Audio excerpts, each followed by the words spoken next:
criar projetos para beneficiar a população. Isso é de lei. Representar a população defendendo os seus direitos. Isso é de lei. Fiscalizar as obras e a administração pública. Isso é de lei. Aqui, na Assembleia Legislativa, é de lei trabalhar pela mudança e pelo bem do cidadão. Conheça mais o nosso trabalho pelo site Assembleia Legislativa. Você participa, a mudança acontece.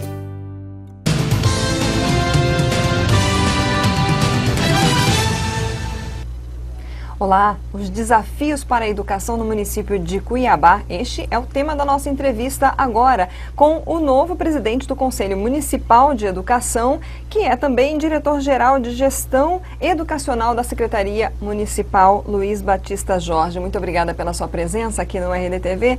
O senhor, a nova diretoria foi empossada no mês de julho, né? Isso. Quais são os desafios junto ao Conselho inicialmente? Ora, Lídice, falar de educação já é um grande desafio. Falar de educação no estado do Mato Grosso, onde a gente vai na contramão do processo do Brasil, que está hoje, praticamente todos os estados estão estabilizados no seu crescimento, e Mato Grosso continua crescendo, e numa cidade como Cuiabá, não é muito fácil, porque a nossa população cresce dia a dia, e nós temos que dar conta desses desafios na área educacional. Vide aí, no início do ano, a questão das vagas em creches. Né? Essa questão das vagas em creches, ela foi solucionada? Nesse segundo semestre houve abertura de novas vagas? Como é que ficou essa situação? Sim, a Secretaria Municipal de Educação, ela abriu agora no mês de agosto mais 600 vagas em creche. O que a gente precisa prestar atenção nesse tema é que o Plano Municipal de Educação do município de Cuiabá, ele prevê o atendimento de 50% da população para esse tipo de atendimento até 2024. Nós estamos já atendendo a 34,29% das crianças do município de Cuiabá. E o que a gente precisa discutir não é a questão da falta de vaga, é a criação de vaga. Como é que se faz isso? Tá? É esse processo que a Secretaria passa a encarar, tá? a tentar vencer, porque nós precisamos criar vagas. E aí a gente tem que ser criativo. E aí nós precisamos não só do poder público, mas também de toda a sociedade civil organizada. E para isso nós temos lançado mão também das entidades filantrópicas, das entidades privadas. O secretário deve lançar em breve aí novos modelos de parceria para que a gente possa atender mais ou menos 5.587 crianças que ficaram fora do processo, que não estão sendo atendidas no município de Cuiabá. O principal problema é falta de recursos mesmo? Ou tem tem gestão também aí? Questão de não, na realidade todos os fatores somam para que a gente venha ter essa falta de vaga. Primeiro é que historicamente não é obrigatório o atendimento de vaga de creche, né? Não é obrigatório. Como a educação infantil. A educação infantil ela é obrigatória, a partir de 4, 5 anos ela é obrigatória. Este déficit, por exemplo, em Cuiabá nós não temos, nós zeramos, atendemos 100% da população que busca vaga nas nossas escolas a nível de educação infantil. A creche é um advento novo e que não está na lei como obrigatório. Mas, para você ter noção, Cuiabá talvez, e eu não vou te afirmar isso com absoluta certeza porque os números mudam, mas com certeza é o município, é a capital do Brasil que tem o maior índice de atendimento para a vaga em creche. Tá? E o problema ele é histórico, né?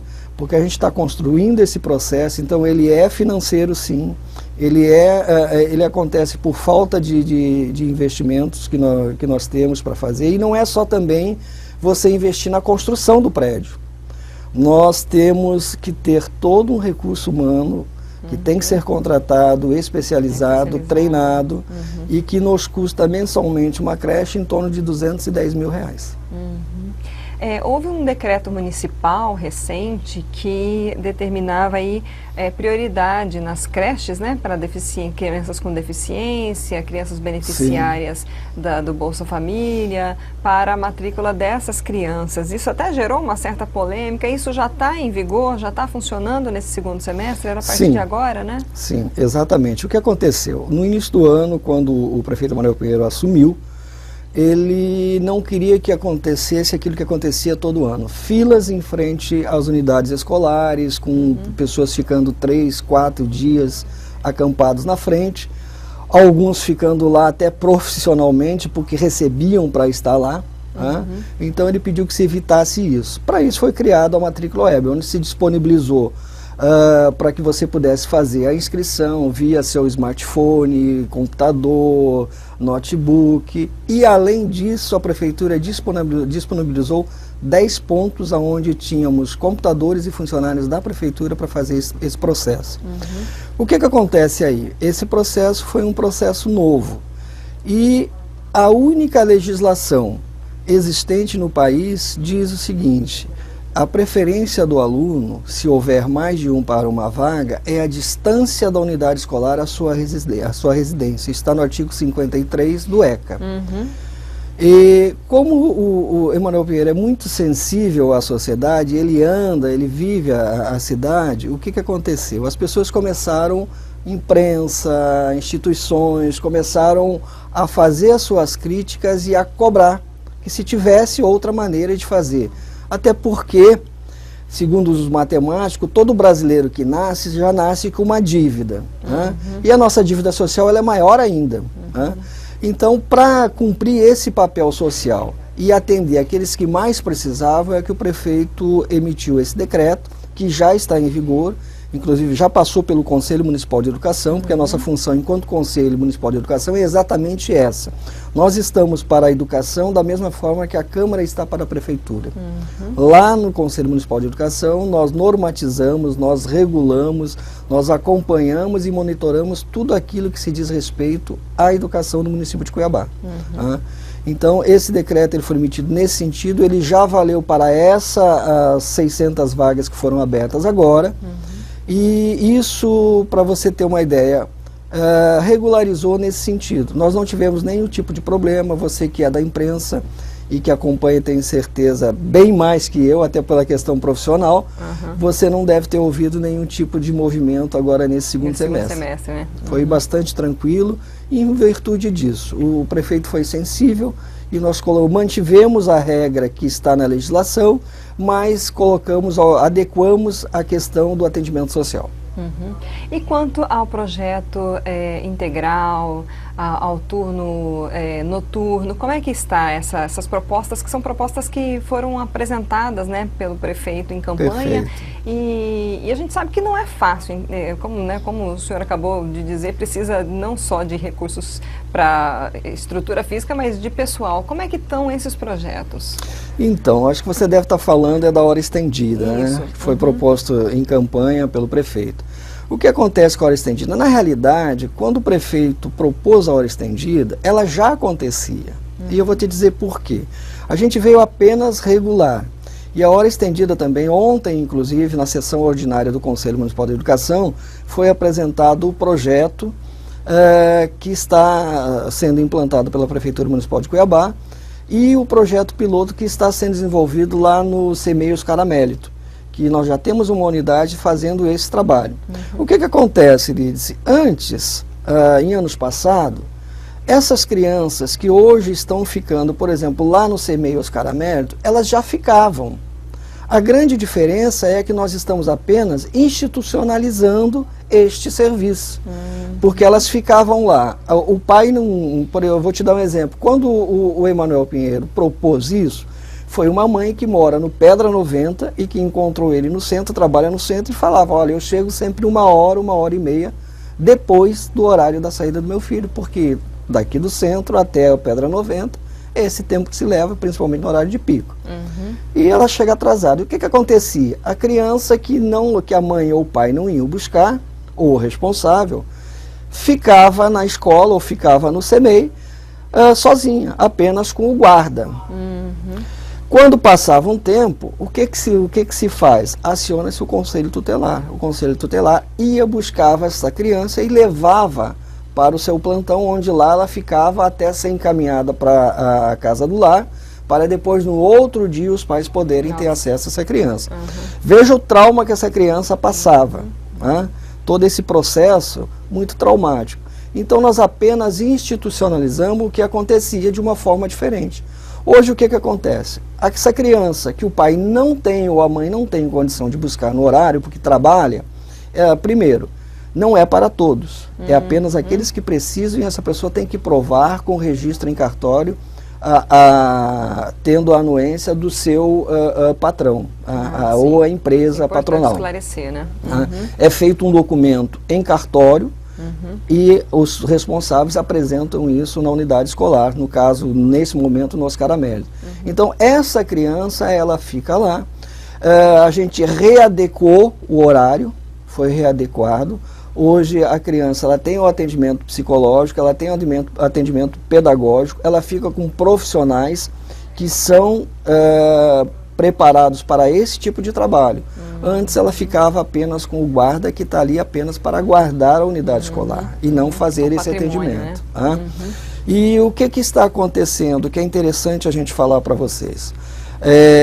Os pais hoje, e nós temos isso já em pesquisa, que foi feito acompanhamento dia a dia, os pais hoje conseguem chegar antes das 19h30, que é o horário que está estabelecido para ir buscar. Nós não tivemos nesses 90 dias de trabalho na unidade nem um dia que o pai chegasse depois desse horário. No máximo foi 19h15, para você ter uma ideia. Então, é algo que está funcionando, né? Isso pode se estender a todas as escolas? Como é que... Sim, nós estamos fazendo isso por adesão. E aí é importante a gente falar de um aspecto que é o recurso humano. Nós não estamos investindo nenhum centavo a mais do que nós fazíamos. Não tem custo para o município. A mais. O custo é normal. A alimentação é preparada também específica para esses alunos. Eles têm lá uma ceia antes de ir embora, saem de lá bem tratados. E o que é importante, esse número de alunos são poucos. Ontem nós conversávamos na reunião do conselho. Na realidade, nós estamos trabalhando com quanto menos aluno, melhor. E o recurso humano não tem nenhum tipo de investimento extra. Hoje, no Oscar Amérito, nós iniciamos com 8 crianças e estamos trabalhando com 14 crianças.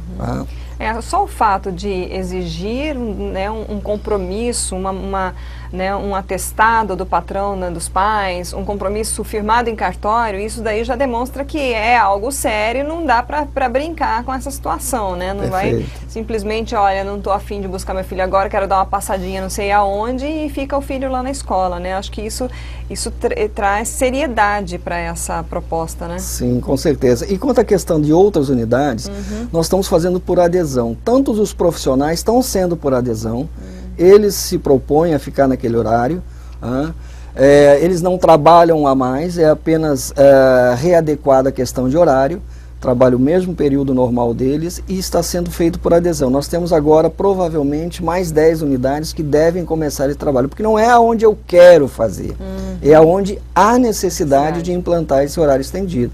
Então é feita reunião com a comunidade, é feita reunião com os profissionais, é feita toda uma preparação e provavelmente nós devemos estar implantando em mais 8 CMEs. Mas ainda esse ano. Mas é uma questão que, como eu estou te falando, está sendo feito todo um trabalho de discussão, um trabalho bem criterioso para a implantação nas outras unidades. Muito interessante. Agora, quanto à questão profissional, houve aí há um tempo atrás um apontamento do Tribunal de Contas de um grande número de afastamento de professores por conta de saúde, para acompanhar parentes, né? Aí precisa ser contratado temporário. Como é que vocês estão acompanhando como conselho essa questão? Olha, o Conselho Municipal de Educação, ele está atento a essas questões todas pertinentes à educação. Esta questão que você me coloca, ela é uma questão que está presente tanto no ensino municipal como no ensino estadual. O Tribunal de Contas, de fato, tem levantado essa questão do grande número de licenças médicas. E o acompanhamento que a gente faz no município, nós temos, por exemplo, uma coordenadoria que trabalha o psicossocial. Ele faz esse acompanhamento do funcionário que trabalha na educação, justamente para poder minimizar esses problemas. O que acontece hoje é que, além da sociedade ela estar diferente, o profissional de hoje, o professor de hoje, ele enfrenta uma série de questões que anteriormente não se enfrentava. Hoje a educação ela está quase que 100% nas mãos dos profissionais que estão nas unidades escolares, o que não é correto, porque educação se faz em casa. Nós damos a educação formal, mas hoje fica para os profissionais um peso muito grande nisso. E esse desgaste psicológico, mental, nós temos algumas coisas que são, por exemplo, nós temos professores com problema nos braços, de bursite, porque são movimentos repetitivos. E aí o próprio desgaste, né, do trabalho, que acaba realmente levando a esses fatores de afastamento médico. Mas uma coisa eu posso te dizer com certeza: não existe nenhum tipo de afastamento que não passe por uma minuciosa bateria de exames médicos, psicológicos, até psiquiatras, para que a gente possa realmente aceitar esses afastamentos. Isso causa um transtorno? Causa porque você está afastando um profissional que está bem qualificado, e você tem que repor com um profissional que vai entrar, às vezes, pela primeira vez no processo de ensino. E que nós vamos ter que investir de novo nesse profissional para que ele tenha o aperfeiçoamento daquilo que ele precisa. Mas é algo que não tem saúde, a gente não tem como marcar a hora se vai ficar bom, se vai ficar ruim. O que a gente precisa é minimizar, é investir na prevenção, que é o que a gente faz com essa coordenadoria de psicossocial que nós temos lá.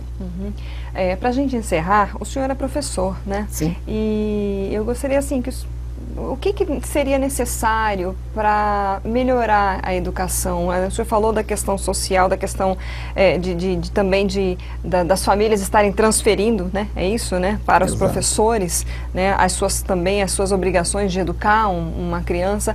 O que o senhor acha que seria necessário para melhorar essa educação no Brasil, a retomar aí o que as famílias precisam fazer para retomar aí as rédeas dos seus filhos, né? Que perspectiva o senhor vê agora como professor da nossa educação? Olha, o que a gente percebe é que, infelizmente, aquelas famílias que nós tínhamos, e eu sou de Santa Maria, Rio Grande do Sul, eu me lembro das famílias e sou descendente de italiano. Então você tinha aquelas grandes famílias, tinha o patriarca, a matriarca que cuidava, que tinha todo aquele zelo, e isso ia passando de um para o outro. O que acontece é que anteriormente se trabalhava muito com valores. Hoje os valores não são trabalhados nas famílias. Você encontra crianças que chegam à escola e não têm a mínima noção do que é amor. Não tem a mínima noção do que é ser sensível, né? Então, do que é ser um cidadão honesto, né? Porque os exemplos hoje de núcleos, de células de família, está bem diferente. Então eu vejo que a primeira questão que a gente tem que se trabalhar nas famílias são os valores. A partir do momento que você trabalha os valores e com o investimento na educação, nós vamos poder trabalhar aquilo que é afeto à educação. Porque você vai receber crianças que vêm com um processo educacional de casa. Aí nós podemos entrar com o processo educacional formal, que é o conhecimento das áreas de linguagem, ciências, enfim, tudo aquilo que é necessário para se fazer educação formal. Mas como profissional da educação, eu vejo que o fundamental hoje é você ter uma família constituída e você trabalhar esses valores. E mesmo que não tenha uma família que era tradicional, que você, às vezes você tem hoje, isso é normal, você ter o pai apenas ou apenas a mãe, mas que essas pessoas possam passar aos seus filhos valores realmente que são fundamentais, como honestidade, como caráter, enfim, isso que falta muito hoje nessas crianças que chegam para a gente. Ok, muito obrigada pelas suas informações, a sua entrevista, muito esclarecedora.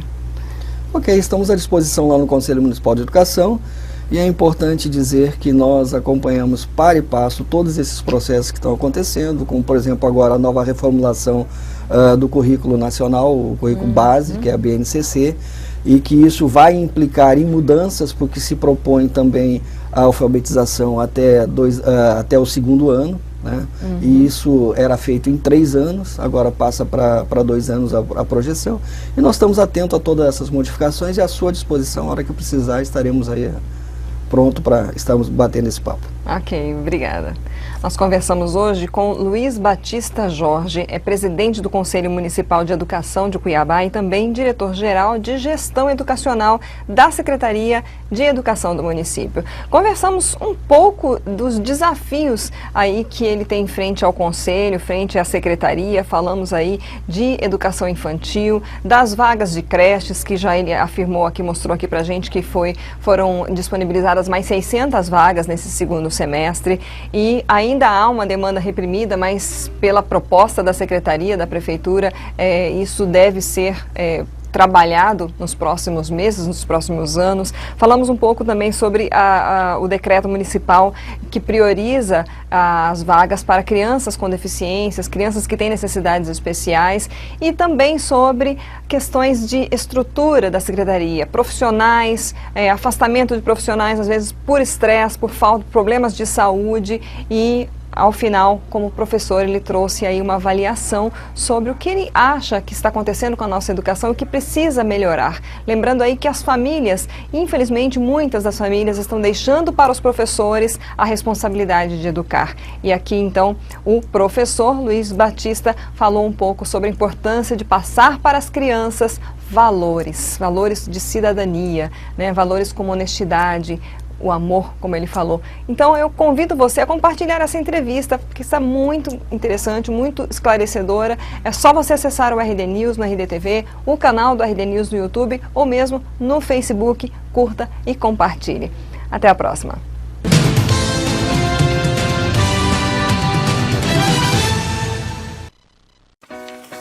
Às vezes, boas ideias não vão para frente simplesmente porque ninguém as compartilha. Mas para mudar isso, a Assembleia Legislativa está ouvindo a sociedade e levando as boas ideias ao plenário. E agora, quer saber como você gostaria de melhorar Mato Grosso? Acesse al.mt.gov.br/propostas ou as redes sociais para contar as suas ideias que merecem ganhar vida. Assembleia Legislativa de Mato Grosso. Você participa, a mudança acontece.